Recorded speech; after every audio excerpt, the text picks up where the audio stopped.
Elijah will just take it out anyway. Oh, heck, we're live early. Hit the we're way live. Hold on a second. Hit the countdown. Well, I'm trying. Everyone just relax. We'll be back in a second. City council members have announced their plan to disband the Minneapolis Police Department. We're calling for defunding the police. Shootings in New York City have more than doubled this year.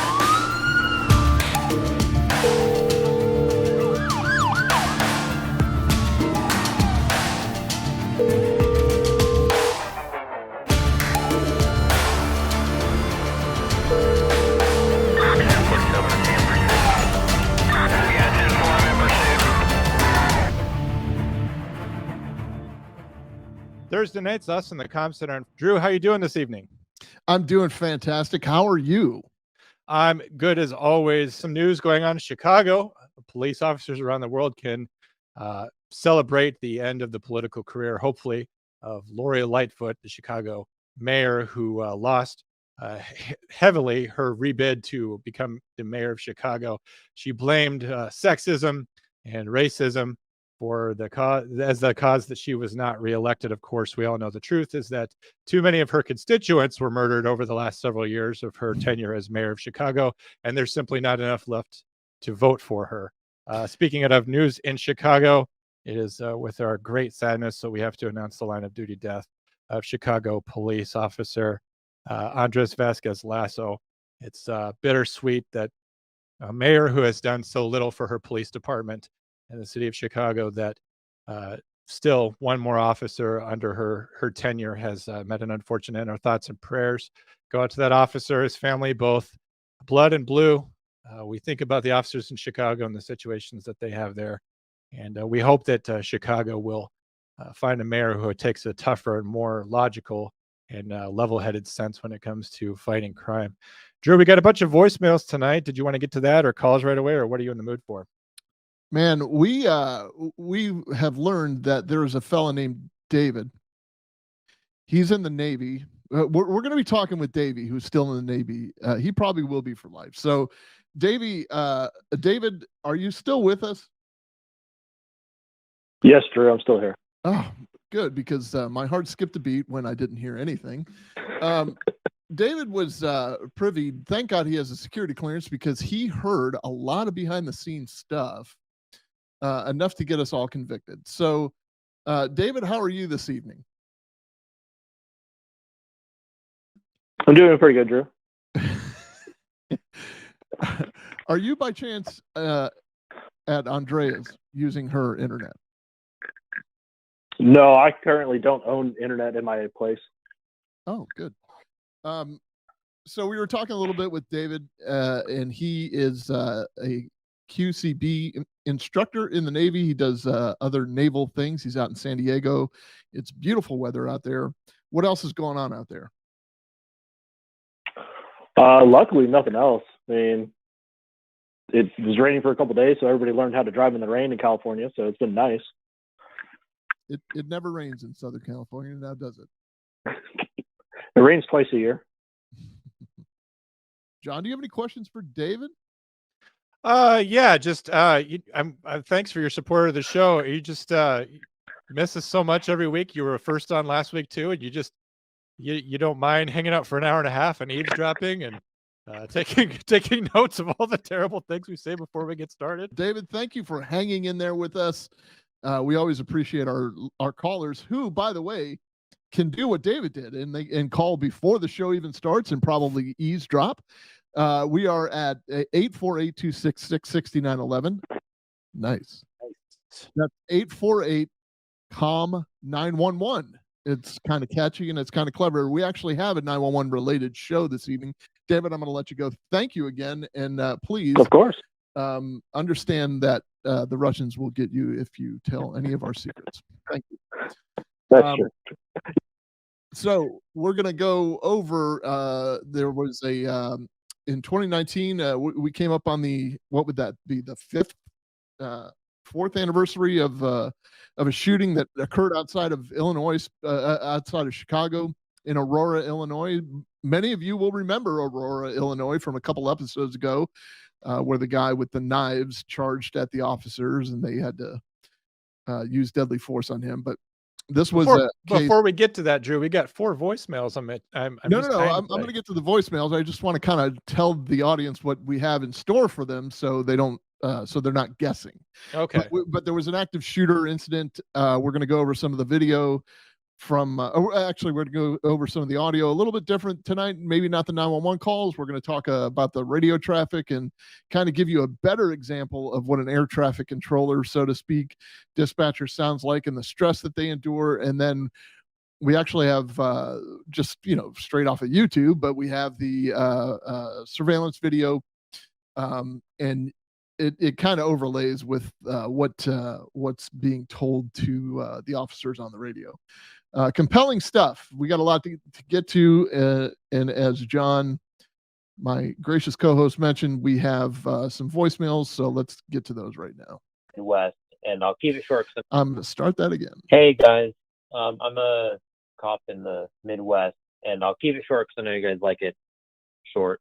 I wanted to touch on a topic that was mentioned in your guys' latest show about dispatchers over classifying things. I think that's really important to highlight, because on patrol as well, if dispatch over classify something, me going in, if they say violence has not yet happened, in quotations, I'm more likely to take a more tactical approach, I'll change my questions around to fit that more serious nature, rather than, oh, what's going on with your medications, kind of. And so I think that's important to highlight, that we should focus on overclassifying for dispatchers so that it protects dispatchers, and it keeps patrol more aware to what the worst case scenario is in that call. Thanks. This is a double-edged sword, in my opinion. I agree with what you said, and I agree with what he said, that it's probably better safe than sorry to overclassify something. However, you are priming that officer into believing that something very dangerous is occurring, and it may not be, which could turn into a high alert situation for the officer, when it actually just needs to be a minimal or medium alert. Obviously, it's on the officer to make that determination, but if they go in at a 10 and they really only needed to go in at a 5 or 6, perhaps we can avert some type of deadly force. What do you think, John?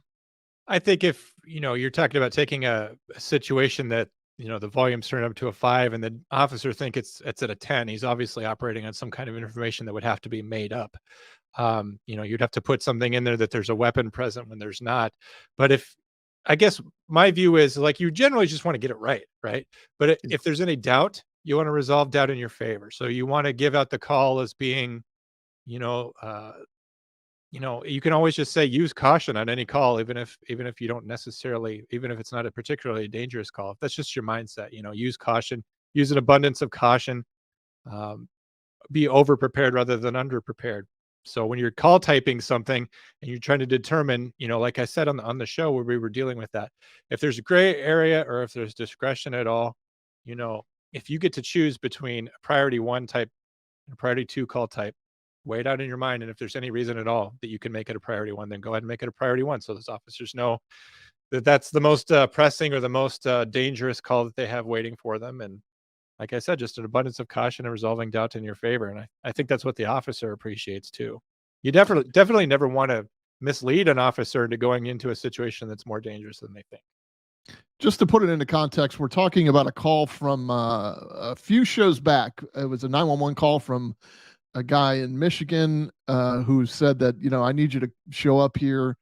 I'm having trouble with my father. And then the father gets on the phone and he starts talking, saying that his son's having a mental breakdown. So the dispatcher classified it as a mental health issue when and neglected to, I use the term neglected loosely.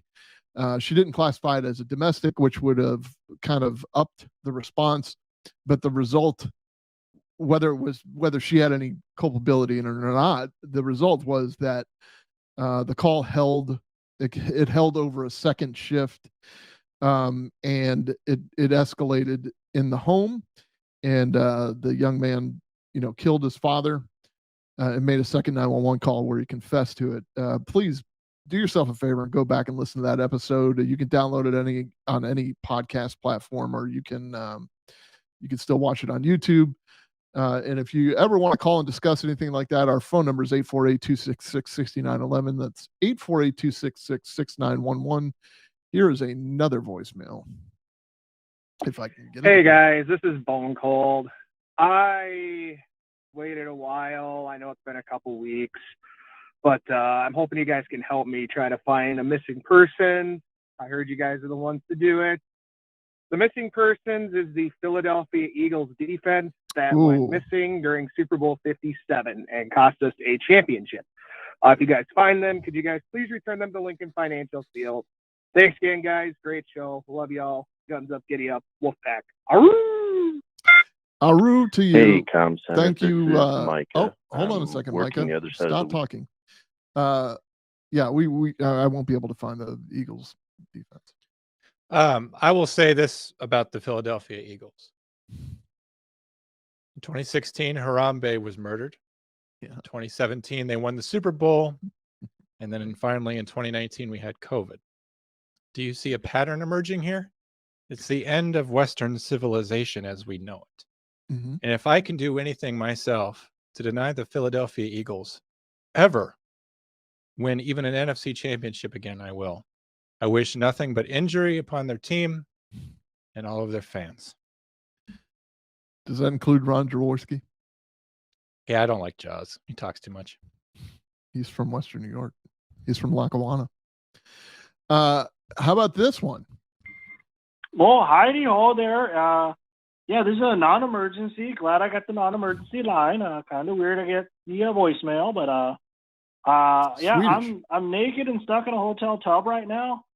If you could send the fire department or someone to come help me out, that'd be great.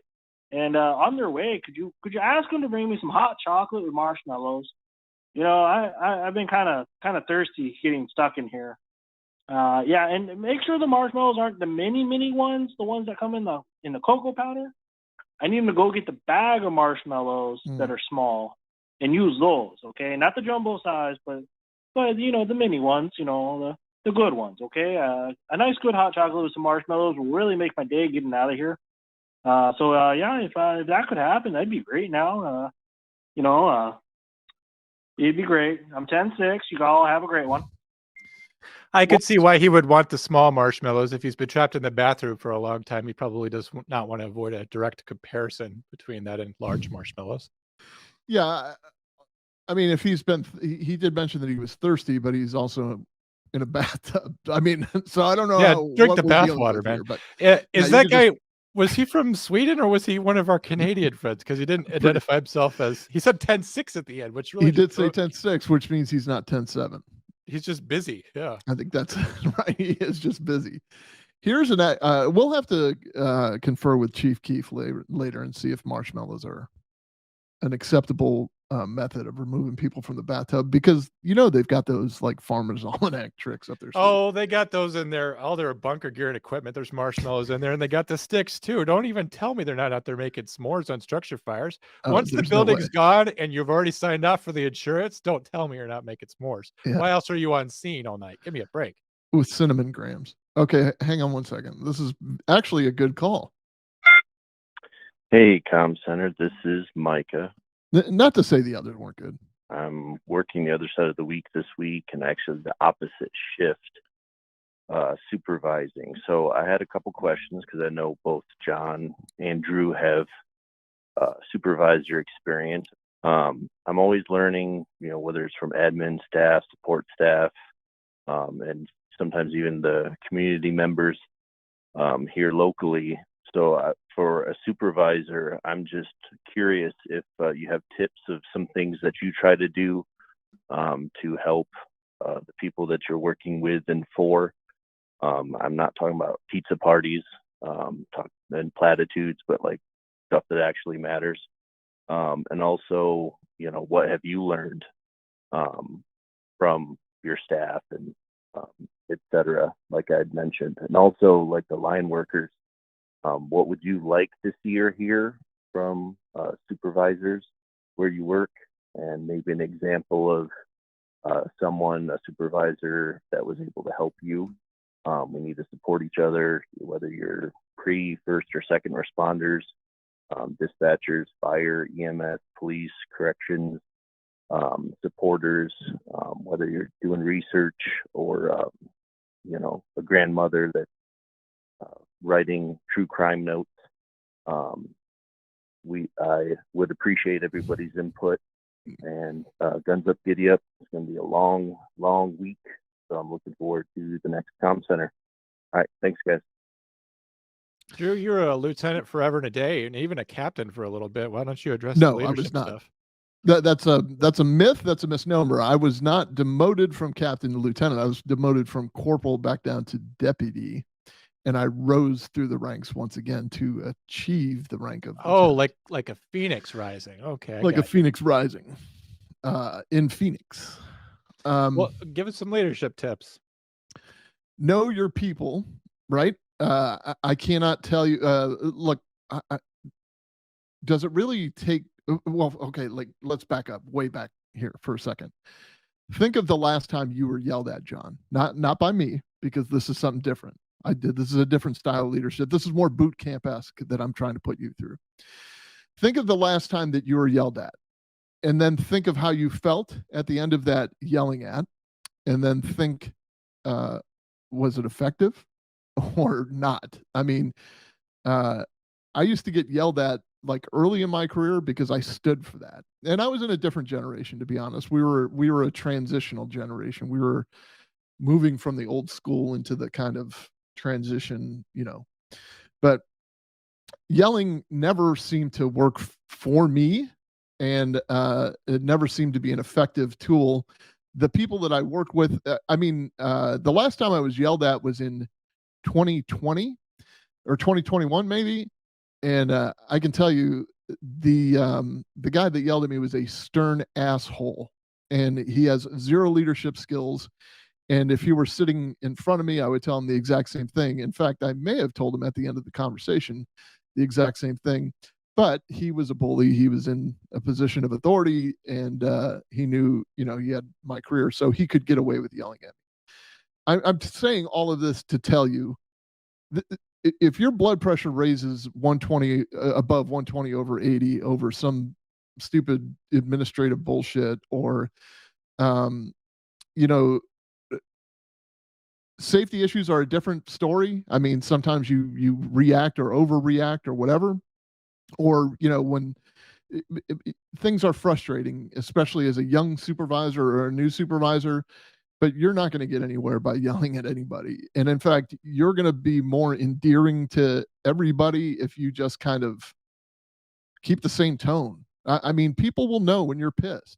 There's no two ways about it. You don't have to elevate your voice. One of the worst ass chewings I ever got, by the way, was when I was in the Air Force. Believe it or not, they did chew your ass in the Air Force. It was from a lieutenant colonel who chewed my ass up one side and down the other, and he never raised his voice above this.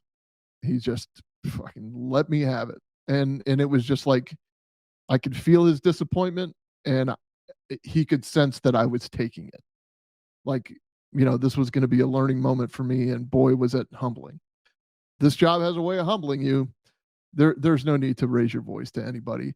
I once told my narcotics partner, who was maybe a year or two older than me, and I mean that, a year or two older than me, he was screaming at the top of his lungs over something that we were doing. We used to have fights.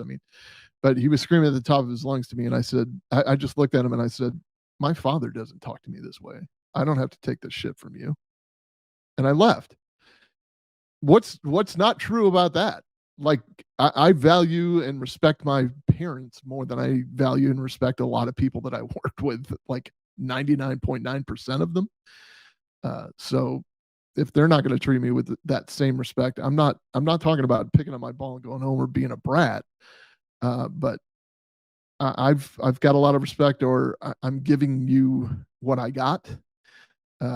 I don't deserve to be treated like a little kid, and nor should you ever treat anyone like a little kid. What do you think?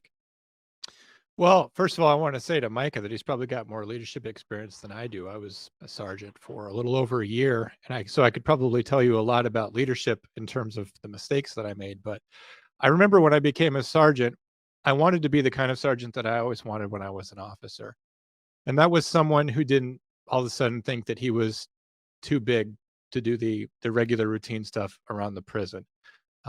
When I became a sergeant, I made it a point to go out there and I would work alongside my officers and I would do rounds with them and I would search inmates and I would when I was in the mess hall, I would clean off tables to show people that I will lead the way. I will do the work that needs to get done.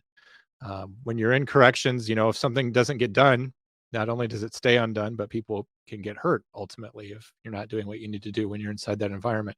And so I always just tried to be the kind of sergeant that I wanted, which was somebody that was not too big to get their hands dirty. I was out there doing what the officers would do as much as I could.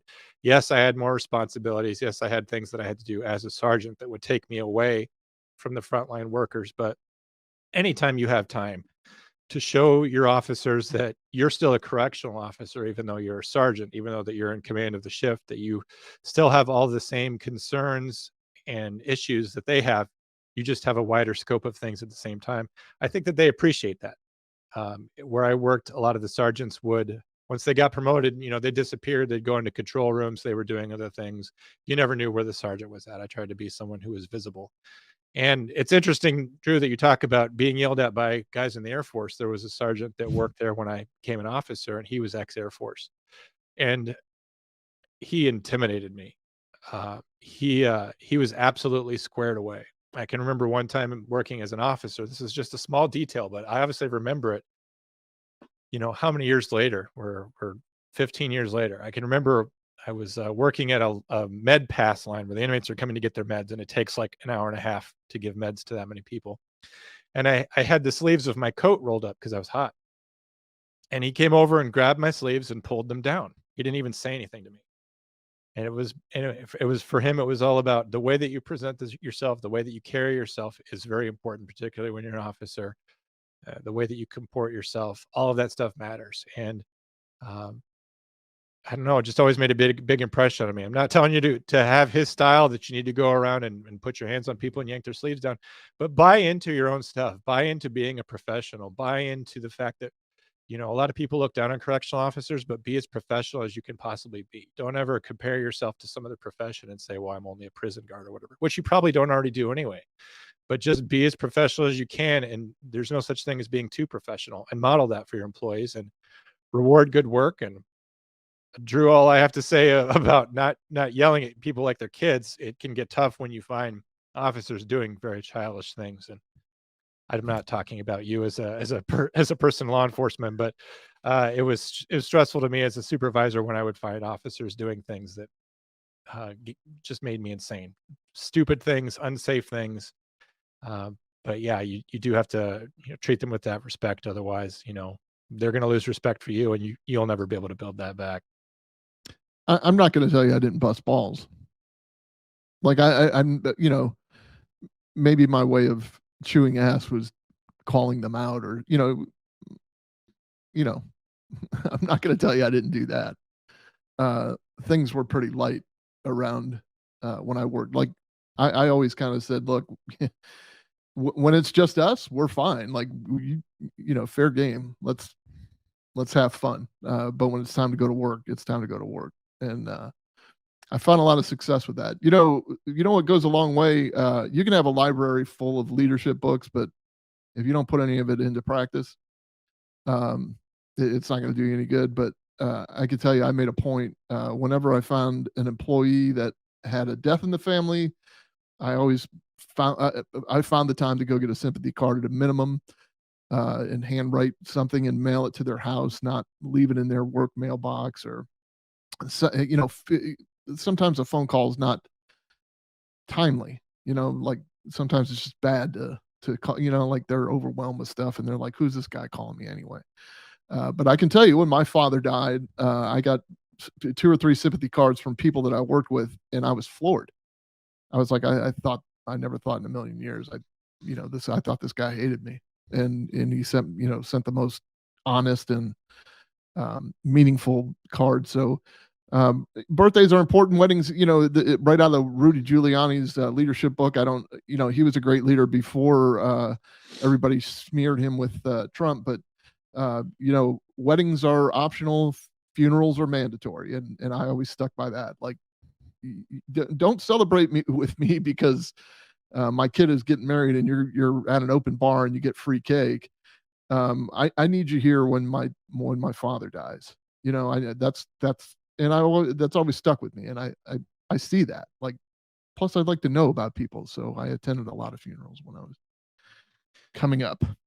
Yeah, some of the hardest stuff I ever had to do as a sergeant, and again, I didn't do it very long, but the hardest day I ever had at work was we had one of our officers took his own life, and he was very well known and very well loved. He'd been there a long time, and this was already in the era of Facebook, and I was very concerned about the staff all finding out through Facebook, and that would be a horrible way to find out that your friend had passed away, particularly in that manner. And I think probably the hardest shift I ever had was it was on the weekend when all the upper staff wasn't there, and I wanted to make sure that the people who were closest to him found out the only way that I could. I would prefer to tell them in person, but obviously when you're corrections, you can't do that. So I called them and made sure that they knew. And not only that, but I said, I don't know him very well. Who else should get a personal phone call? And I hated doing that, but I wanted to make sure that my people were taken care of, that I talked to them on the phone, and I made sure that they were okay hearing that news, and that it just didn't get out on Facebook and then people were just left alone. I wanted them to know that somebody who was in charge, at least right now at the penitentiary, cared that, that they were going through that grief. Tony brings a good point, and maybe we can wrap it up with this. I've had some bosses and leaders that I would follow into hell and some that I wouldn't follow down the hallway, and I totally agree with that. But I can also tell you this, those ones that I wouldn't follow down the hallway taught me more than those that I would follow into hell, because I know what not to do. There's one or two that I've run across in my career that I know I am the polar opposite of them because of them. So it's almost in fact, at the retirement of one of them, I thanked him for that. I was honest about it, and I thanked him for teaching me those lessons of what not to do to people. So thanks for the calls, everybody. Make sure that you call when you get a chance, 848-266-6911. We can take live calls. We can hear your voicemails and all of your woes. You can also hear and like David, you can overhear all of our. Yeah, and if you have advice for Micah for how to be, that first level supervisor, and it's the first time that you're in command of a shift or whatever, if you have ideas, or if you're just one of those first line people that is really frustrated by your sergeants or your boss or your shift leader or whoever it is at your job, you can call in, and Mike is a dutiful listener. He'll hear whatever it is you have to say. And if it's after hours, if you're downloading this podcast later, make sure you rate and review, but also call us and leave us a voicemail. You could do that at 848-COMM-911. I do like that you mentioned the kitchen material known as Formica. All right, we're going to go into the shooting, which is there were 5 victims, civilian victims that were murdered in this case. There were also 5 police officers that were shot. So this was pretty intense. I think probably the best way to do this, though, is to play the news clip for you. Of course. Approximately 1:24 today, the Aurora Police Department received multiple calls for an active shooter at 641 Archer Avenue, a manufacturing warehouse. At 1:28, officers arrived and were fired upon immediately. 2 of the initial 4 officers entering the building were shot. Additional officers began to arrive and were also fired upon. A total of 5 officers were struck by gunfire. The other officers on the scene located gunshot victims inside the building. At this time, we have confirmed that 5 victims are deceased. The Aurora Fire Department arrived on scene to stage with medics. A regional law enforcement response was coordinated to include rescue task force, and several teams of officers went inside to locate and engage the offender. The building is 29,000 square feet, and when they located the offender, they engaged in gunfire with him, ultimately killing him. The shooter is identified as Gary Martin. He is a 45-year-old man, and we believe he was an employee of the company. At this time, we aren't sure of the motive of this act of violence. All 5 police officers were transported to local hospitals And from there, 2 were airlifted to Chicago area trauma centers. A 6th officer is being treated for a knee injury. We did find out later in life that he had been let go. The suspect. I'm not big on mentioning the suspect's name, but Skip it. Skip it. He was fired that day. He's a 15-year employee, and he was fired. So I think it was that day, and he systematically went through the warehouse, and all 5 of his victims were males. So I don't know if it was people that he targeted or that he worked with, but this is a true active shooter. I mean, you can hear the 911 calls for yourself. I'm not going to play those, but where they actually like it's a true full on. This is the when your stomach drops active shooter call. But we're going to listen to some of the radio traffic here. Some of the things that I found, just right here with her talking. 5 officers injured, so obviously they engaged this guy in battle. They ultimately neutralized him by shooting and killing him. 29,000 square feet. This is something I've been saying since Uvalde, but it's something I can't stress enough. You all know where the active shooter is because of hindsight. You don't know where the active shooter is when you are in the process of clearing a 29,000 square foot warehouse. And if it's just an open warehouse, with machinery in it, maybe it's a different story, but there are offices to think about. There are men's rooms and women's rooms and break rooms, and there are all kinds of little hiding spots and stairwells, and 29,000 square feet takes a long time. That's any school campus is the same thing. We're talking about hundreds of acres potentially at a school or at a high school that you've got to go find the shooter. And if you're not getting fresh intelligence from your communications people who should be getting fresh intelligence from the inside, think of the Michigan State campus from a couple of weeks ago. Same thing. I mean, you're talking about maybe a 2 or 3 square mile radius where you're just trying to walk through and look for an active shooter. I was involved in something very similar in an apartment complex in North Tampa. We actually formed up as an active shooter element and started moving through the apartment complex until we realized that it wasn't fruitful. And then the minute we broke up our thing, he robbed a whole apartment full of people. It was a mess. It was a big, kind of a big story, but at any rate, those are some of the things that I want you to listen to when we play the radio traffic. John? This is going to be interesting. Here on Comm Center, we basically will cover from 911 to 1015, from the time when the call comes in and we arrest the suspect. One issue that we we talk about it, but this is where we're going to dive in deep, is where the radio traffic that goes on. So we're gathering intelligence on 911, and in the midst of all that's happening, while those 911s pour in during an event like this, or the Walmart shooting in Evansville, or the Michigan State incident, is that there's somebody in the comm center, a shift supervisor or someone else, who will take charge on the radio and direct that emergency traffic. You're going to hear some interesting things on here. You're going to hear officers calling for emergency traffic only.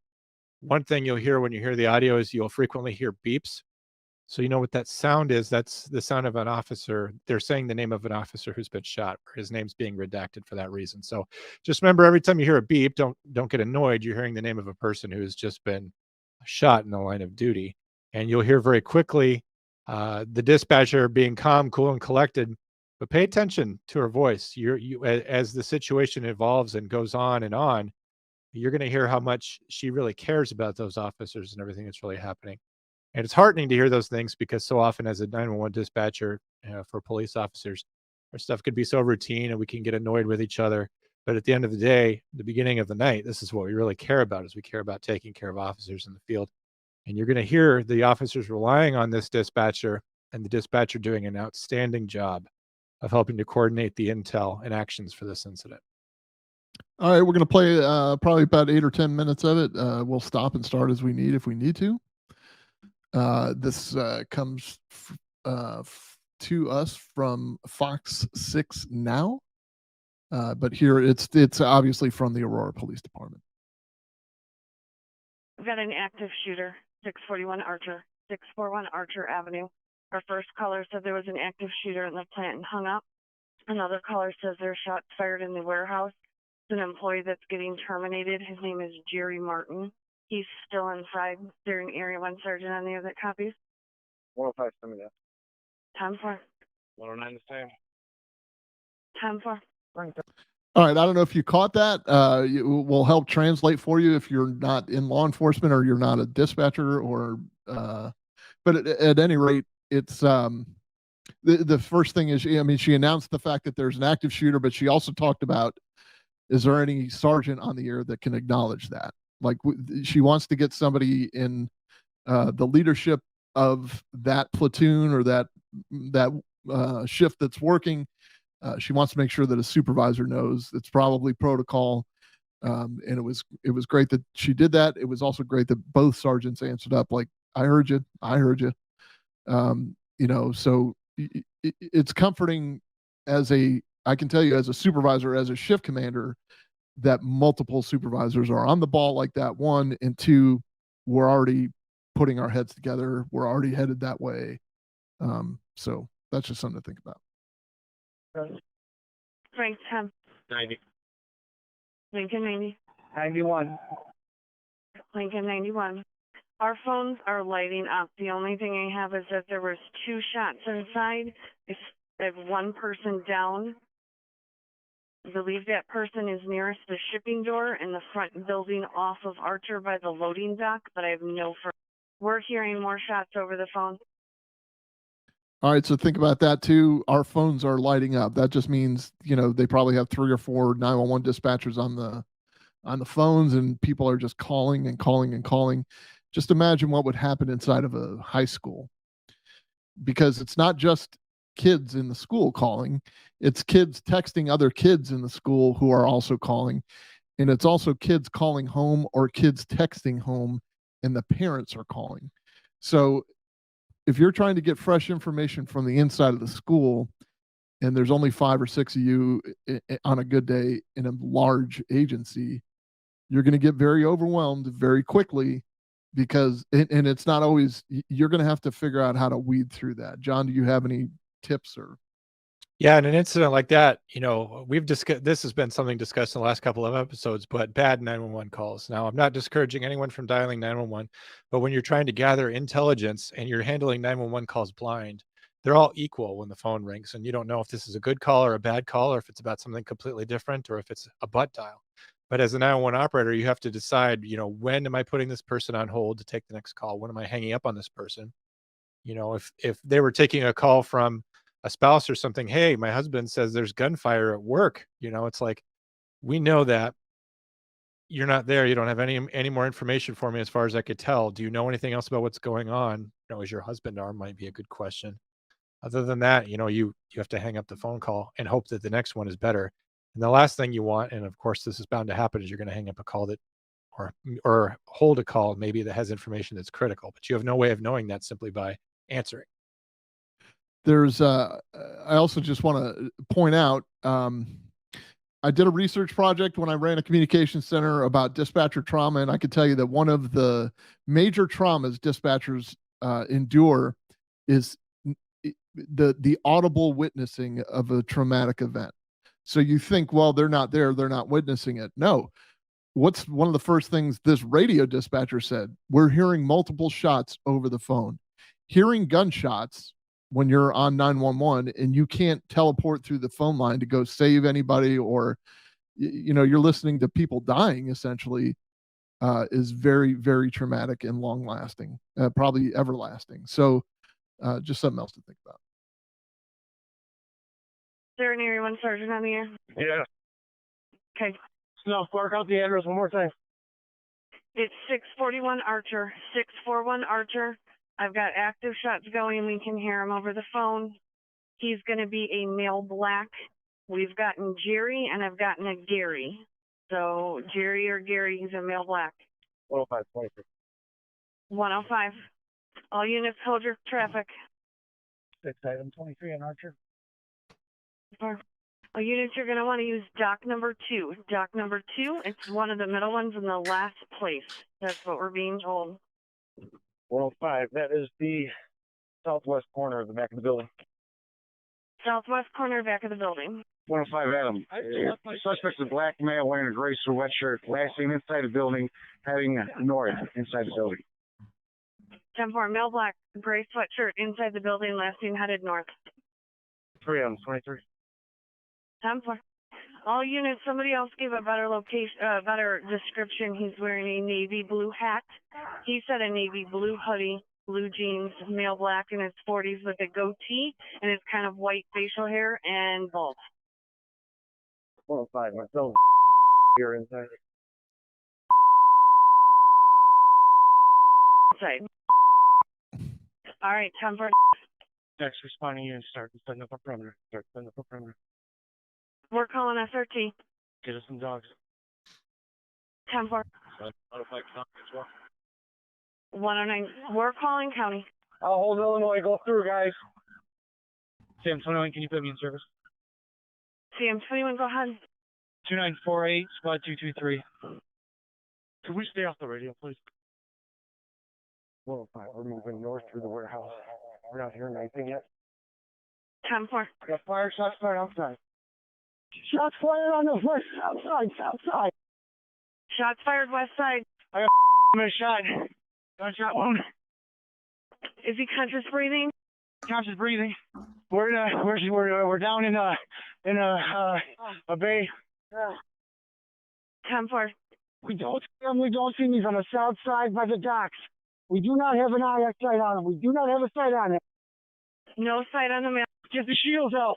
Get the shields out. I see a subject by a truck. I can't see if that's him or not. It's by a dually. You see him? Very dramatic, obviously. Audio. John, why is she repeating everything that the officers are saying? First of all, it's to show that she copies clearly everything that's going on. It gives an opportunity for the officers to correct her. Like if the suspect was in a gray hoodie and she said black hoodie, the officer would know immediately, first of all, there's been a miscommunication. No, it's this color. Also, by repeating it, other units that are on the air listening, you got to remember there's a whole bunch of police officers who are doing nothing right now, but they're driving to the scene. They're listening to it just like you are, except it's in real time. And when you're driving and you're trying not to crash your car, it's very hard for you to absorb that information in one go. Also, just listening to the radio the first time something happens, it's very easy for you to miss something. You can hear something and it doesn't stay in your brain. So by having that repeating where she says it back to them, it not only makes sure that it's clear, but all other units that are listening, they also make sure they copy that information. Another aspect of it is just, making sure that, like I said, everyone can hear what she's saying, but kind of keeping the flow of the radio going and maintaining command of it. You'll hear other units saying, keep the radio clear. They're not saying that to the dispatcher. They're saying that to any other kind of radio traffic that's not necessary right at that moment. There is a certain level of accountability. Like you really kind of need to have a roll call of who is there.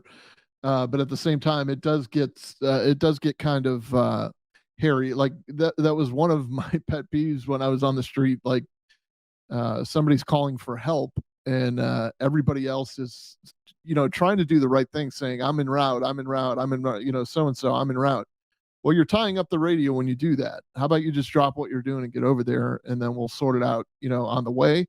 But in an active shooter situation like this, like the fire department would never do that because they have to account for every single, person in there in case, the oxygen runs out or whatever. But sometimes, when you're mobile as a law enforcement officer, you're on the way. They'll either catch it on the GPS, or at some point when there's a break in the action, you'll be able to en route yourself or be able to get on the radio finally. But telling the whole world I'm on the way, that's not helping the guy that's fighting or the girl that's engaged in battle at the moment. Yeah, it's hard to understand that the radio is a limited resource and that only one person can talk on that channel at any given time. So if someone has critical information, like the suspect's pointing a gun at me right now, and it can't get out because someone else is saying like, hey, yeah, I'm on the way there to the scene now, you're consuming that resource. So you definitely want to keep that clear. And when Drew says en route yourself, there's a function on the computer inside a police car. It's a mobile data terminal that has all the same functionality and interface with dispatch. that a unit can mark themselves as being a certain status. So they can say they're on scene or they're en route or whatever. So an officer could jump in their car, type that in there, and get going, and they don't have to tie up the resource, which is the radio. By the Julie. 8 Adams in there. 109, I'm here, shield and rifle. 109. Hey, they're pretty bad. I need more people over here. We gotta get them out of here. I got 4.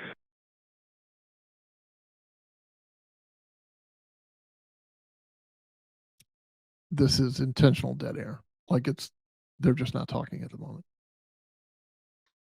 I hope.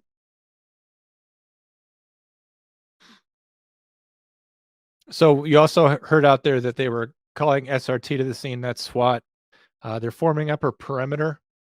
I guess I'm not sure on the details on this, but for something like that, it's, you're already in an immediate tactical situation where 911 callers, we already know that somebody's down inside.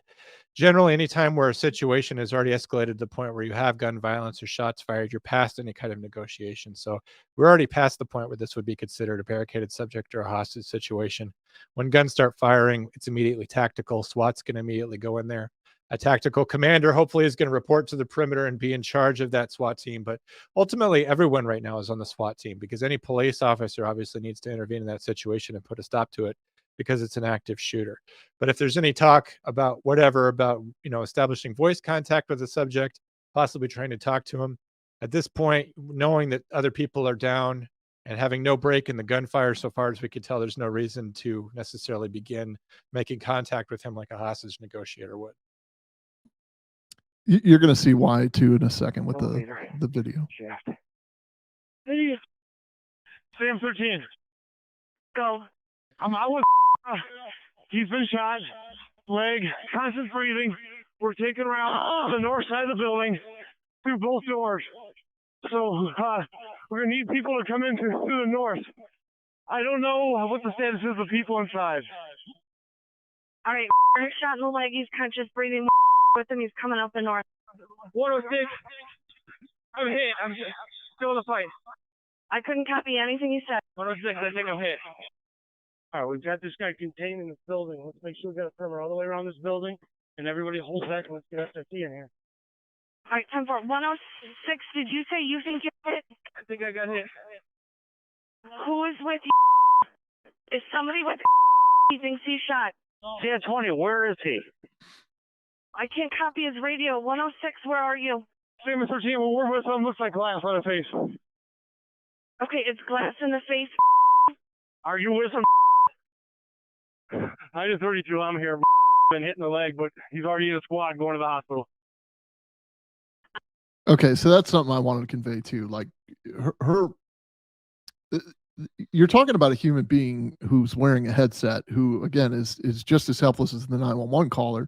And as a matter of fact, when you're in control of a radio channel, you feel a certain, and I know this from debriefs of people that have left the profession, but they feel a certain sense of responsibility for everybody's tactics and for everybody that's out there. Like you just guilt. Yeah. Yeah. And guilt, like survivor guilt kind of, I mean, even though, these people survived, but you can hear her start to slip a little bit. She's definitely concerned and understandably so. There are people live on the radio telling her, I've been hit. And just to clear up any confusion, there was some, you'll see in a minute when we show the video, but there was, he shot out a window and a lot of the glass fragments went out, and that accounted for some of the officer injuries. He was also hit in the leg, but again, 5 officers were injured. John, do you have anything else? She's doing an outstanding job. And that feeling when you call out for an officer saying, I heard somebody's down, who's down? I can't understand his radio traffic. This, I don't know if this has been edited or if they just have excellent radios, but the idea, when you get a transmission that's garbled beyond recognition and all you know is that it's an emergency, there's nothing that stresses you out more, because a second has gone by in which you could have had critical information that you need to take action, but you're just wondering, I couldn't understand his radio traffic, or I couldn't understand who was talking. And as things grow faster and faster and more complex, and an officer is in danger, you can't help but feel the way that she feels. And in spite of her feelings, this is the greatest testament to her of all, is that she is still going. She's still in that fight. She's doing a great job. her mental focus is still spot on, but those cracks are coming through where her emotions are showing, and I don't think it makes her any less of a professional for it. No, I don't either. There is going to be a sense of panic that sets in. Like, did I miss something? Where did he say he was? Like, and you're right though. Those seconds are minutes. Those seconds, like 2 seconds of dead air is like 5 minutes of dead air. Like, you just like, how come they're not answering me? I know. I need to know about 106. Okay, he's okay. I'm with him. 722's with him. He is shot. We're in the fight still. We're seeing 383. We're on the north end. There's like 6 of us out here. Yeah, San Antonio south side's covered by us. How many are on the north side? George 1, I'm on the north, east corner of the building. Where exactly is he at? San Antonio, who saw the broken window that called that in earlier? What side was it at? Okay, 22. We had shots coming out of the door on the south side, right under door 14. That's where we took fire. He was right inside the door there the last we saw him. 10. Oh, is that where you saw him at? You said he was at the bottom of the stairwell, right? Correct. He was at the bottom of the stairwell, right next to an elevator shaft. When I came in, it would have been right around door 14. I'm with. He's okay. Okay. All right. And all the medics are at Luigi's. All the medics are at Luigi's. Is there a unit coming to the north end that can bring a Halligan up? Someone on the north end, bring a Halligan up. We need a medic at Archer and Cleveland right now. Sam 13, hi. I got out, going back in for. What do you have at Archer and Cleveland? Shot the face. Okay. Maddox, he's coming to him. Keep those medics on prairie. One coming. Oh, then we put him in a squad. You said you put squad? Yeah, he's with medics right now. We're good. He's with. Okay, thank you. 2 Sam 15, I need air. Go. On the southeast part of the big gray building, we have people in the doorways are looking out. We're not sure if that's a suspect or not. They're not coming out. 10-4, your suspect is a male black. He's bald. He's got a goatee that's white, and one person said a gray sweatshirt, one said a blue sweatshirt. Well, it looks like this is a male white. They might not be able to get out. Sam 13 for the record. He's got some high firepower in the place too. Major caliber, just FYI. 10-4. GL Precision, that's the gray building. They're on lockdown. I went inside. Listen, Medical 3. Sam 21, I got 5 officers with me on the southeast corner of the building, just holding one of them. Just from 10-4. I just had a guy exit 641 Archer, which is the building where the shooting's happening. He stated the guy went to the back of the building, towards the north side of the building, FYI. Okay, we need direction. Backside doesn't help us. What direction? Hey, those units that are coming up, go on the north end of this fence. We're blocking this door here. I'm here. Kensington tricks. George 1, you say it's a rifle. Get some supervisors rifle shields. Do we have another medic on scene? I'm going to be bringing another person out. I'm going to be out. Where are you bringing him out at? You got to tell me. Safe spot, Seth. Archer and Cleveland. He's getting loaded in the squad right now. Archer and Cleveland, 10-4. In the squad. Okay, 10-4. Sam 13 for the record. I do not hear shots fired inside anymore. This is currently gone to a barricaded gunman right now. 10-4. Still okay with. We're good. Has gotten out. He's gotten out. Negative. We're up on the second floor, probably above bay 14-ish, right in a room across from the elevator shaft on floor 2. Has not gotten out.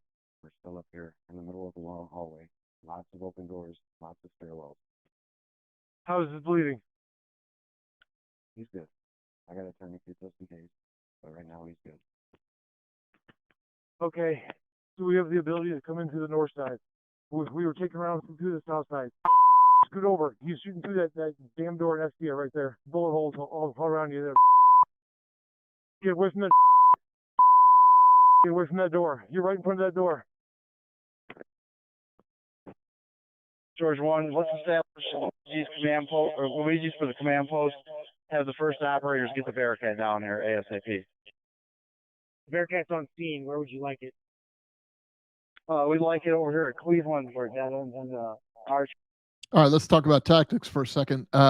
First of all, in any major or progressive law enforcement agency, there's probably access to ballistic shields. Either the supervisor has them, they're in the, centrally kept in an office at the district maybe, or and you might think, well, why would you keep them in a district office? Why wouldn't you have them in somebody's car? Well, that works well until that guy takes the night off, and because that's the night you're going to need the shield. So sometimes you leave them in a central room, or sometimes the working, the corporals or the first line supervisors, they'll work it out amongst themselves to make sure that at least one per, squad has access to the shields or has them in their car.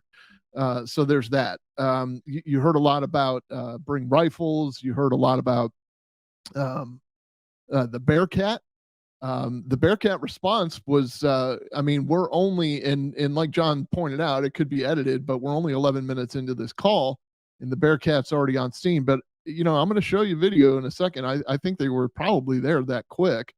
A Bearcat, if you don't know, is usually operated by the SWAT team, Special Weapons and Tactics. It's like a heavily fortified vehicle that that we've taken criticism. Law enforcement in general has taken criticism over the years because we need to demilitarize. Well, here's a case in point. This is why we need it. And if you only need it once, then it served its purpose. So, the critics can say whatever they want. They can also walk their happy asses up to a guy who's shooting with high power ammunition at them without the benefit of that Bearcat. Well, one thing about the Bearcat you got to understand is that it's got an aggressive name, and I'm sure it looks intimidating, but what it really is among other things, is a rescue vehicle. I know that this is just my experience as corrections, but we had an armored vehicle similar to that, and we would use it in rescue situations. If we had to take it inside, it would almost always be for the rescue of a downed officer, or in the case of this building, they could possibly make entry with that vehicle and go get a civilian doing that while providing cover for that rescue. So it's not the same thing as a tank going in and blowing this guy up in a movie. You can use the Bearcats for rescue operations. It's essentially a Brinks truck with flashy lights, basically. But sometimes there's a turret. Sometimes it's fully, sometimes it is a military surplus vehicle, and we're thankful for that. I'm going to fast forward to like maybe the last 6 or 7 minutes. I don't even know if we're going to need to cover all of that, but here it goes. All right, I have background inside warehouse, west side. Yes, ma'am. Inside, west side, between doors, I believe 1 and 2, I believe. Thank you. RTF6, we went on the second floor above Martinez. We're clearing out this. We got another team up here for this. Okay, perhaps I've fast forwarded a little bit too far because they sound a little bit calmer. So it seems that the subject has been neutralized at this point, and they keep referring to RTS. And what an RTF is, a rescue task force. So it's a team comprised of law enforcement officers, probably with a shield of some sort, and fire paramedics or EMS personnel. And they kind of move as an element so that the medical personnel can get in there and attend to the wounded or pull the victims out to safety to where the ambulances are marshaled. And that's the point of a rescue task force. There's been a big movement in law enforcement and the fire industry to kind of marry up with one another to do more training in rescue task force, like for active shooter events, Asher events like this. John, do you have anything? No, I was never, heavily involved with a lot of SWAT tactics, but, I just wanted to mention what the vehicle's for when you have people talking about the demilitarization of police. This heavy equipment's definitely needed. Have a civilian come up to that scene and say, well, there's a guy inside this, fortress of a warehouse. He's killed some people and he's shooting high velocity rounds at our police officers, and we're already taking casualties. What's the solution? It's not to maintain a perimeter indefinitely until the guy gets tired, falls asleep, or kills himself. You have to resolve that situation. You have to do it quickly. Excellent point. We're going to get to the video portion. We'll just try to quickly go through this. I want to just point a few things out as we go. And this was taken from the Daily Mail's YouTube channel. They published this at some point. So what we're looking at is, can you see any numbers moving? I can't tell if it's paused or played. It looks like it's pausing. It's okay. It's playing. So if you look in the lower left, if you're watching on YouTube and you look in the lower left, you'll see two officers approaching. To orient yourself, and if you're listening to this, this probably isn't compelling, but we're looking at a four split security camera. In the upper left, there's a stairwell and a doorway. To the right, there's kind of some loading docks. In the lower left, it's a different angle of the same loading docks. And then in the lower right, it's the rest of the parking lot. So you can kind of orient yourself when and you see the shooter come out there. He's got the hat on. He's got some kind of white sweatshirt or hoodie. And he walked right in front of the door, but he kind of stayed secreted behind a knee wall so that he was covered, and he looked outside. I don't think anybody knows he's in there, and I don't think anybody, meaning in that doorway right there. So he is covered. There's a steel beam there also. He just takes another peek outside. He sees that there's more officers approaching, and he just kind of stays behind that. He throws some type of flower or vase that's in there. And now he's attempting to go back into the room where he had just come out from. It's probably a corridor of some sort. And he's just pacing around. He's just kind of trying to figure out what he's going to do. I'm sure he's already killed 5 people. And now he's trying to figure out either his escape or what he knows is the inevitable. He's going to go down in his blaze of glory. But there's going to be a point here very soon where they start describing, if you'll remember in the radio traffic, they said he's shooting out the window, and that's what this is. That's what we're about to witness here. And so he continues to pace back and forth. He hasn't made his way up the stairs or anything. He's kind of trying to check what's going on outside, and now he's starting to just fire at will out the window. You can see officers scurrying in the lower left. You can see in the upper right, a second ago there was some smoke coming out of the building, and that was his gunshots. And then of course in the upper left you'd see him firing. But now he's propping the door open for whatever reason, not the exterior door but an interior door. Just remember too, when you're dealing with secure facilities or large schools or large buildings, you have exterior doors to contend with. Some are locked, some are unlocked.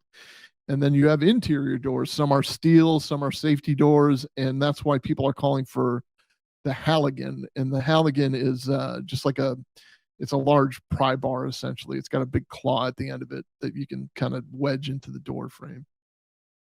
He just took a run up the stairs. I'm not sure if he goes into the second floor or not, but he ran upstairs. And he's back down now. He's, I think, trying to find a hiding spot to either ambush or to do something when the officers come in. He's improving his fighting position, it looks like to me. He's not giving up by any means. Yeah, he's fortifying. So the door he propped open perhaps locks, but he was able to prop it open. Again, it's not an exterior door. And if you see in the lower left, you'll see officers running, probably to rescue the other officers that were either hit with the shrapnel, hit with the glass, or hit with bullets. But there does come a point in the video. I wish I could find it, to be honest, but there comes a point in the video where here, let me see if I can. Yeah, this video is over an hour long, so it takes a while to scrub through it and get all those details on there. if you want to look up this video, this particular video, it's like 6 or 8 minutes long, but it does show at some point you can see the officers in the lower left are starting to converge, like they're making their move. They're getting ready to enter the building, but there is a point where the Bearcat, you can see the ballistic shields in the lower right there, and then of course it fades to black. Then the Bearcat shows up. So if you look in the upper left, now you can orient where the cameras are if you're watching this on YouTube.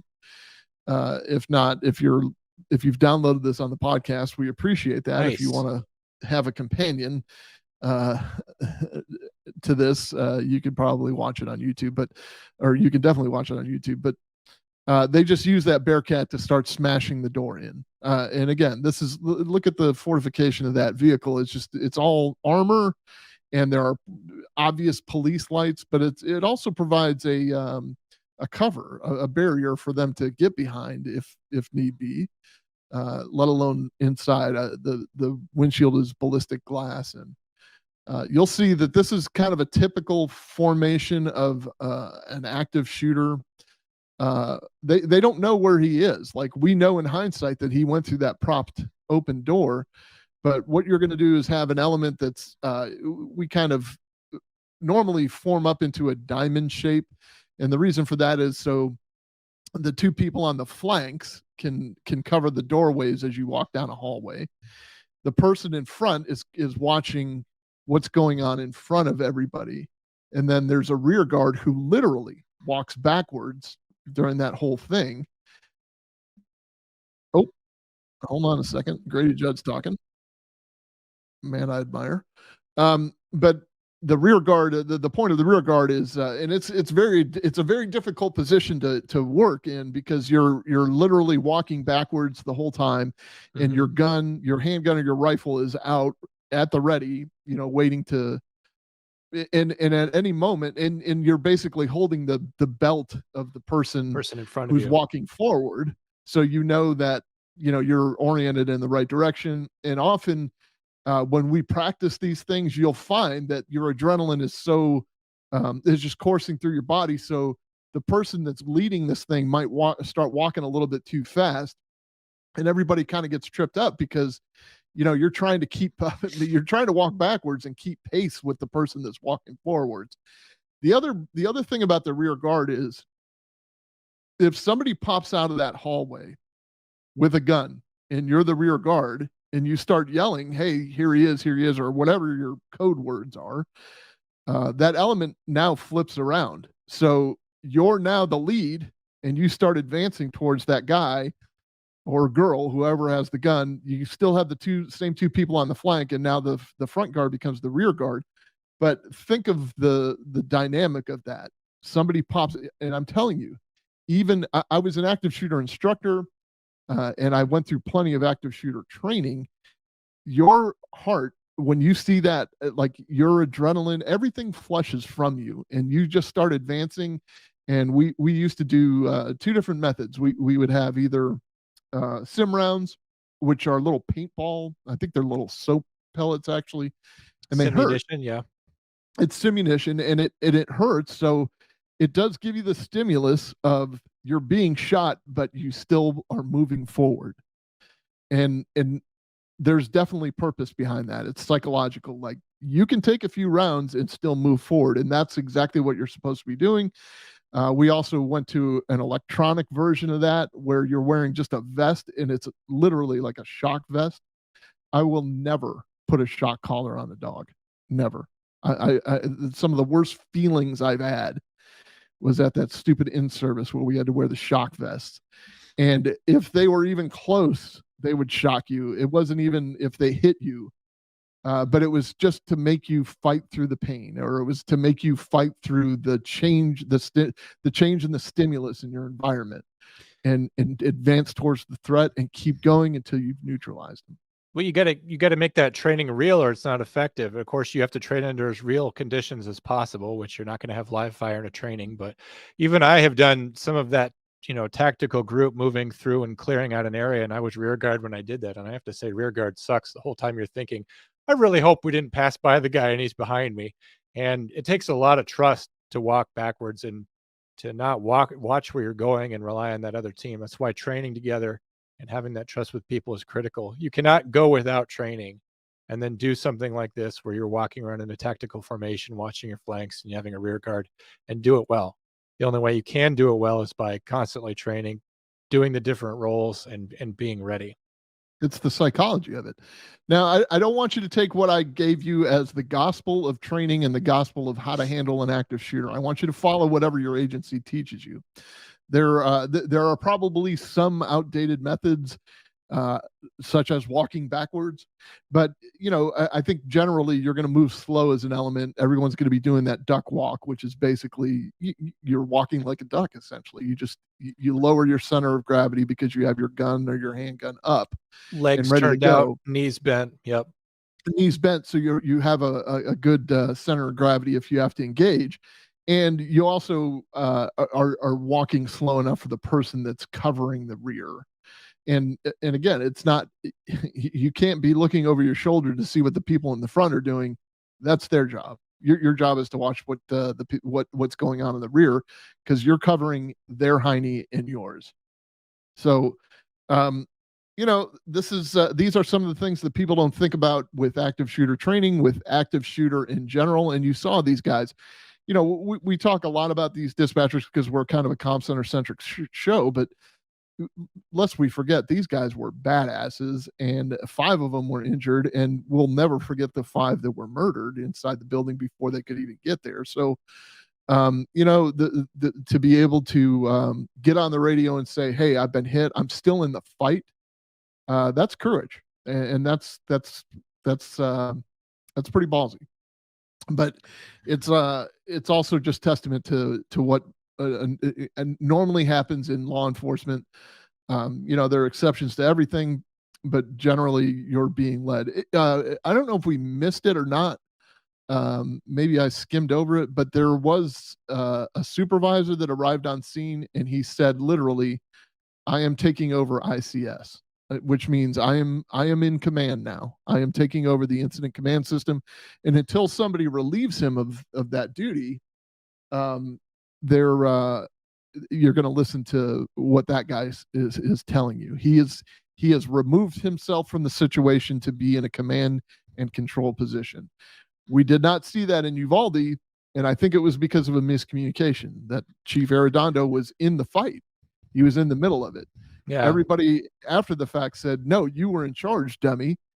But I don't know that he knew that he was in charge, and he said that he didn't. And it's not like, oh, well, he said he didn't, so we're just going to casually dismiss it.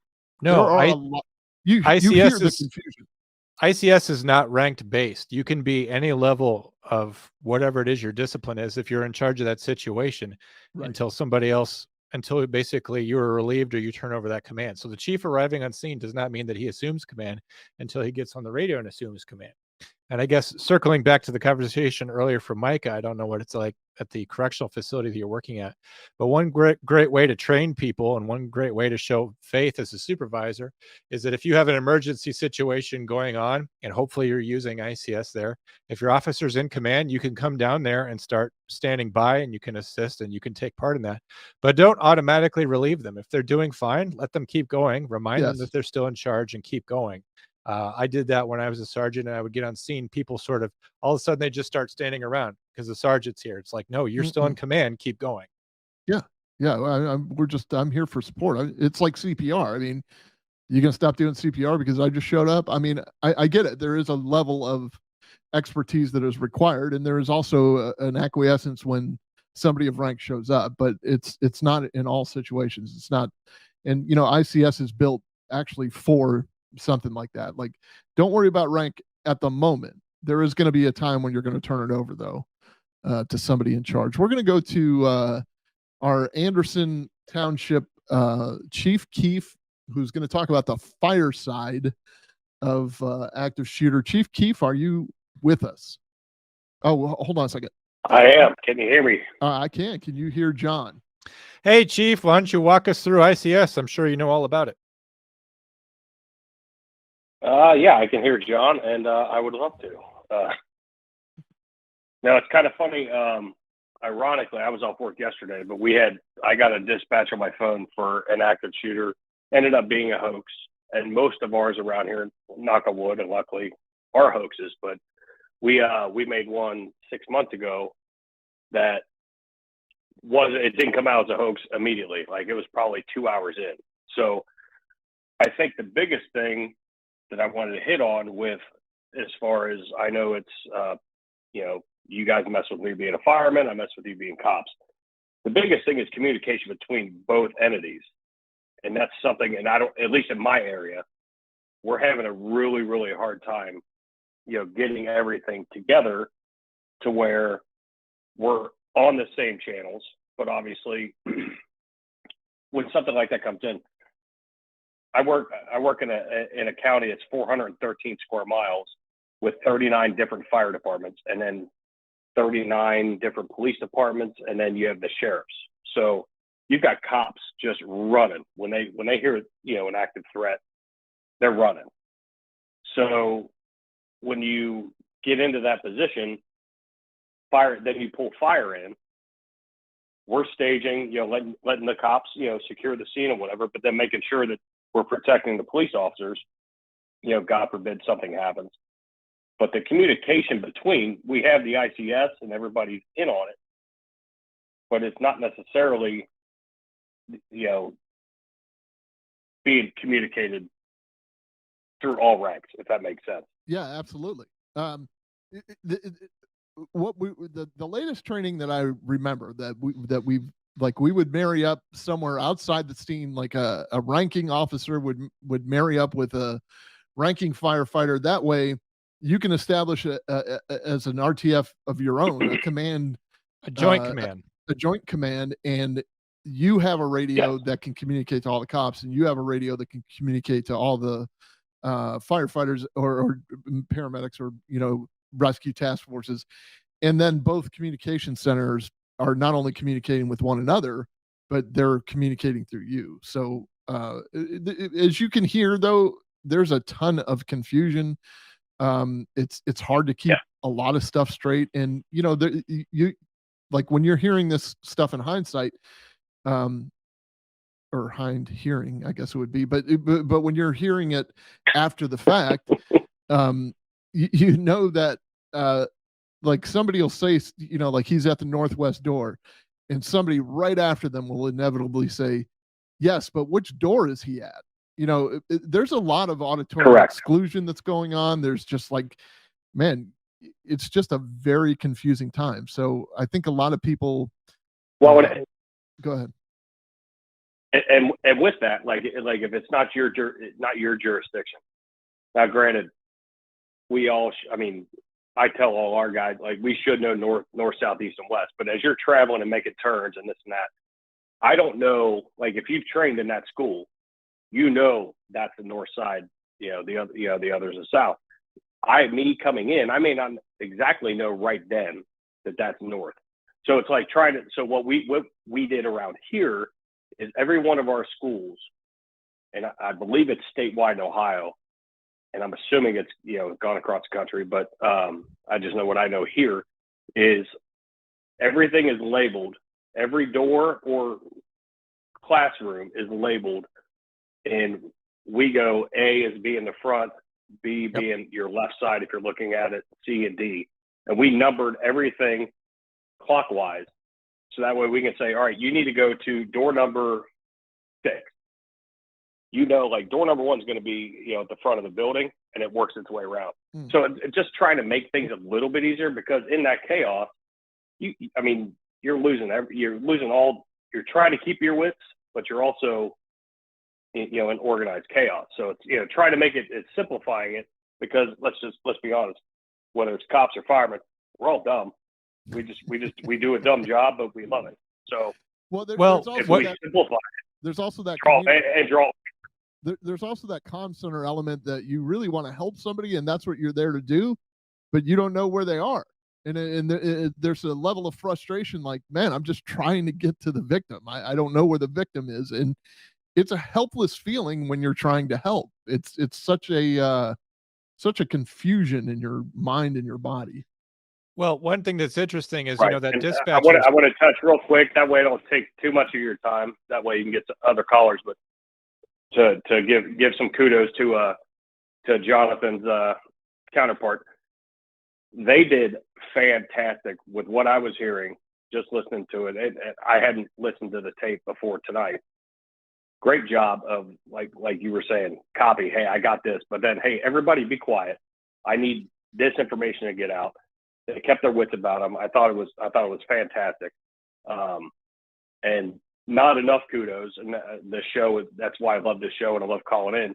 Not enough kudos goes to the comm center people, because they're the ones that keep the cops. They keep us, attempt to keep us out of harm's way and give us as much information as they can. Absolutely. And it is appreciated, even though people say, oh, they're just dispatchers. No, I understand, the mental stuff and everything that they're hearing and where that weighs in. But I'll let you guys get to some other callers, but I just, wanted to throw that 2 cents in, and love you guys, and love this show, and love you too, buddy. We'll see you in April. If you guys want to see Chief Keef up close, he will be in the Clayton meetup, which is in the middle of April. I think it's the 9th through the 13th. I'm just making those numbers up. So right around that. Oh, I'll tell you exactly when it is.